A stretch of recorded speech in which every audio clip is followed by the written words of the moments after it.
Hi,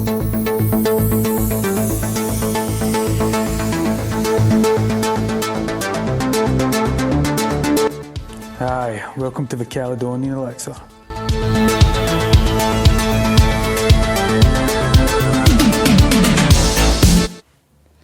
Welcome to the Caledonian Elixir. This is a podcast that takes a tragic deep dive into the darkest recesses of the human condition. I'm your host Vincent, and today I'm going to illuminate a mystery that involves a secret history of medical experimentation of monkey viruses, the contamination of vaccines, and the death of top scientists. Then finally spotlight whether this research led to one of the worst epidemics in history, HIV/AIDS. Most people alive today do not remember the horrible impact the polio virus had on Europeans and Americans in the early and mid-20th century. To give you an idea, over 50,000 a year were left disabled or died from polio every year. As a result, millions of dollars of investment into new research was spent to rid the world of polio, and in the 1950s Jonas Salk spearheaded a new type of vaccine. However, complications emerged with the Salk vaccine. Many of those vaccinated fell ill, others crippled, some even died. The Secretary of Health in the United States, Oveta Hobby, stepped down, and Dr. William Sibrel, Director of the National Institute for Health, resigned. In the aftermath, a second safer polio vaccine that was based on using a weakened live virus was designed by Albert Sabin. Incidentally, this is a viral vector type of vaccine that was used until recent with the emergence of mRNA vaccine tech. There's a reason I'm explaining the impact of polio, and it's not just the backdrop, but it is integral to the mysterious research on monkey viruses, so just stick with me. So, after the immunisation of millions of children and adults, scientists Bernie Seddy and Sarah Stewart undertook more safety research on these new polio vaccines. However, this time they were worried about something more deeper than polio or vaccine side effects. You see, scientific research in the late 1950s discovered certain viruses could cause cancer in mammalia. The scientist mentioned earlier, Sarah Stewart, proved that the polyoma virus produced several types of cancer. She also proved the simian virus SV40, in other words a monkey virus, caused cancer. However, in the development of the polio vaccine, the vaccine manufacturers had grown the polio virus on the kidneys of monkeys. This in turn then would be used to create a weakened version of polio to be used in the vaccine. But in the removal of polio from the monkeys, the scientists feared they also removed unknown monkey viruses, including the cancer-causing SV40. Confronted with mounting evidence in the excruciating question, had the government inoculated an entire generation with a vaccine that contained a cancer-causing simian virus? Well, more research was needed, and in the spring of 1961, a medical article was published with research confirming the existence of SV40 in the polio vaccine. In addition, even more worrying, the virus was capable of crossing the species barrier. Then in July, the National Institute of Health and the US Surgeon General notified the nation that future polio vaccines would be free from SV40. There wasn't much attention placed by the media on this story then and today, and as a result most people to this day are unaware. However, there is, and this is where the story gets darker and more mysterious. We today are well aware of the threats of global pandemics, with the recent outbreak of COVID-19 and in the 1980s the HIV/AIDS pandemic. We are also aware of the dangers of virus mutating and crossing the species barrier. In the 1950s technology was less precise, and so were the scientists. After the emergence of the polio vaccine, there was a boom in cancer research. One of the rising stars in this research was Dr. Mary Sherman. Sherman rose rapidly up the ranks of the American medical hierarchy, and her cancer work at the University of Chicago soon found her with a position working under Dr. Roshner, the head of the American Cancer Society. This next part of her story contains a degree of speculation and conspiracy, albeit with most of it supported by historical facts. It is believed that Dr. Sherman was involved in an unofficial cancer research for Dr. Roshner, and supporting her was David Ferrie and Lee Harvey Oswald. And that's correct. Oswald, the man blamed for the Kennedy assassination. Sherman, Ferrie and Oswald were all living and working in the city of New Orleans at the same time. To give you a quick profile of David Ferrie for those who don't know who he is. Ferrie was professionally a pilot, a bit of a savant. However, his career pivoted, though when in the 60s he began moonlighting as a pilot for the CIA. This led to his subsequent capture when on a spy mission over Cuba. His plane was downed and he was captured by the Cuban army. After some time, Ferrie was returned to the United States and again had something of a career change when he began doing biological research in a makeshift lab. Ferrie was somewhat of a very, very intelligent person, and although conducting biological research is drastically different from being a pilot, there is little doubt that he was involved in this work. Documentation, eyewitness testimony, and evidence all support he was conducting experiments in one of his apartments, where hundreds of rats, monkeys and other biological material was transferred to. At some point, Dr. Sherman, who was still conducting her own official cancer research, was introduced to Ferrie, and then they began collaborating. To shift the focus to Oswald to explain his role for a moment, in the 60s, Oswald spent much time in New Orleans. And New Orleans back in the 60s was run by the Mafia. It's well known that Oswald was involved with the Mafia during his stay in New Orleans. What is less well known is that so was the CIA. During this period in history, the Mafia and the CIA had a common enemy in the communist Castro government in Cuba. Most people recall Oswald as being the infamous gunman who assassinated President Kennedy from the book Depository. However, there is information and people who reveal that Oswald was an intelligence agent for the CIA as well as an operative for the Mafia. To add to this, Oswald was also involved with David Ferrie, and the nurse at Ferrie's lab, Judith Ferrie, claimed that Oswald helped the small team of scientists procure materials to the laboratory. As Dr. Mary Sherman was helping David Ferrie in his underground lab, she also continued doing official work using linear particle accelerators on the grounds of a New Orleans hospital. A linear accelerator is the forerunner to the modern day particle accelerator. In this lab at the New Orleans hospital, Sherman and other scientists observed the effects of radiation using linear accelerators in cancer. These experiments were performed on monkeys and mice.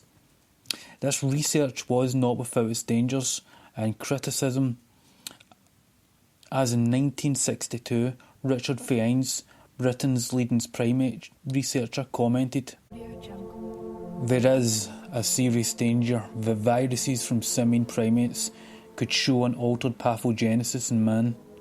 The dangers of such happenings are enhanced by man's exposure to crowded cities and radiation. In other words, experimenting with monkeys that had known or unknown simian viruses, such as SV40 or SAIDS, simian AIDS, was plain viral roulette. The scientists were risking cross-species contamination. Moreover, the Sherman and her colleagues irradiating cancer tumours in monkeys posed an even greater risk. The risk they faced was when you target a radioactive beam at a tumour. You not only hit the tumour, but you also hit the blood and viruses in and around the tumour. And if the radiation was strong enough to cause remission of tumours, it would then be capable of causing mutation of not just the patient's DNA, but also the DNA of the virus in the patient, thereby the possibility of the danger of an entirely new virus being created.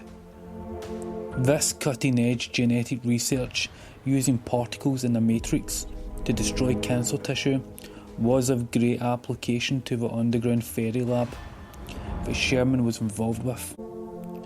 However, what took place in Ferry's underground laboratory would soon vanish into obscurity, as Mary Sherman, David Ferry and Lee Harvey Oswald would all be found dead. What happened to Oswald is well known. He was killed by gunshot. Ferry's death was less remarkable and was put down to cardiac arrest. Sherman, however, was discovered dead in her home with half her body obliterated. Even Sherman's bone material was turned to ash. This is a mystery, as it takes between 1500 Celsius to 2000 Celsius to cremate bone remains. Therefore, the cause of her death is very mysterious and suspect. What happened to the results and the lab itself? The Ferry Sherman lab is open to speculation, with eyewitnesses stating they saw cages with mice and monkeys and ground up tumours and blenders in an environment unfitting of a clinical laboratory. As the 20th century was coming to an end, a new monkey virus would appear. A new viral epidemic would emerge, a decade after the death of Sherman and Ferry, and it would sweep the planet, taking 40 million lives. This virus would be called AIDS. Until COVID-19, AIDS was considered the worst public health disaster ever. It is accepted that HIV/AIDS originated from SAIDS, that is simian AIDS. However, the question as to how the virus mutated and jumped species has never been resolved. Again, to repeat, Dr. Richard Vines, the leading primate researcher in the United Kingdom, there is a serious danger that viruses from simian primates would show an altered pathogenesis in man, with dangers enhanced by radiation.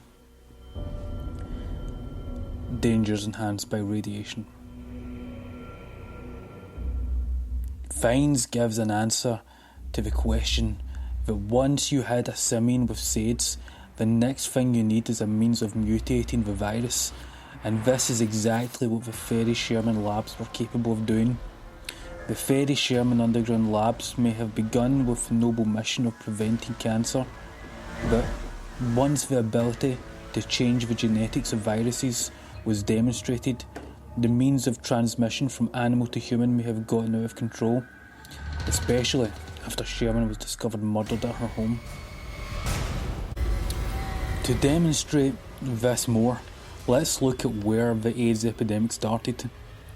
When most people are asked where AIDS came from, most of them say Africa. And this is due to the publicity and large concentration of HIV cases in Africa, and the fact that monkeys with simian AIDS existed in Africa. But didn't we say that many of those monkeys with the virus AIDS were taken from Africa to the United States for experimentation? For testing.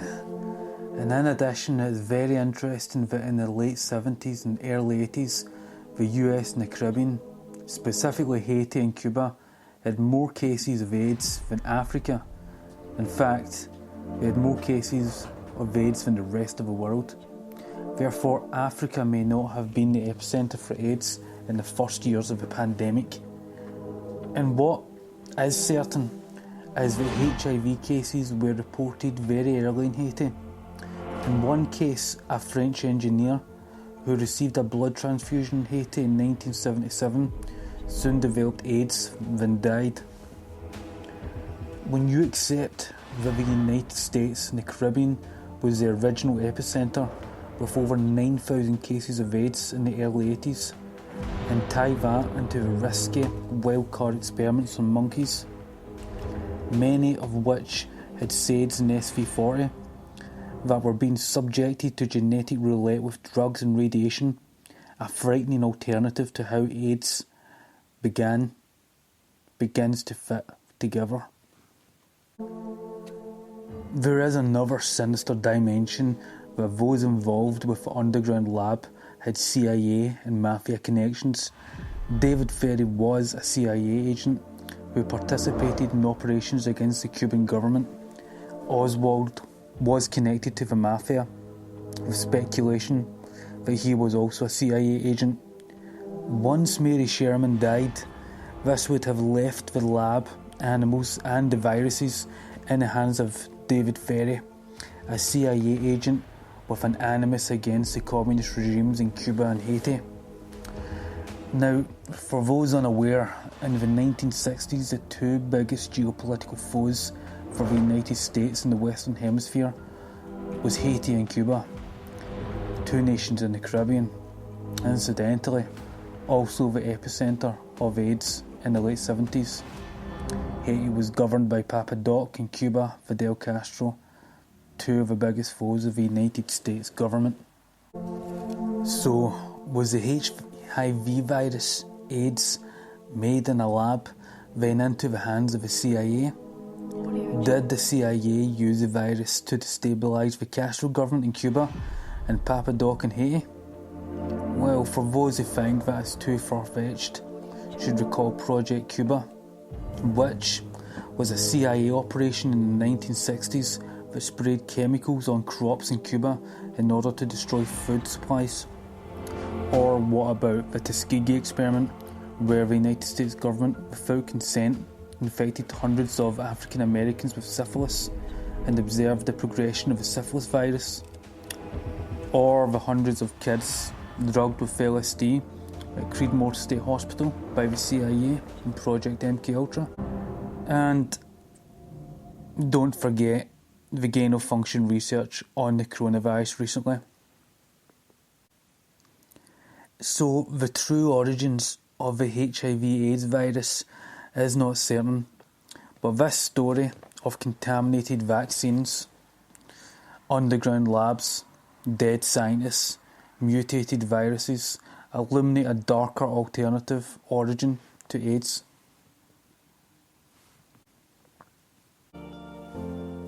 Well, thank you for joining me on the Caledonian Elixir. I hope you enjoyed, and I'll see you next time.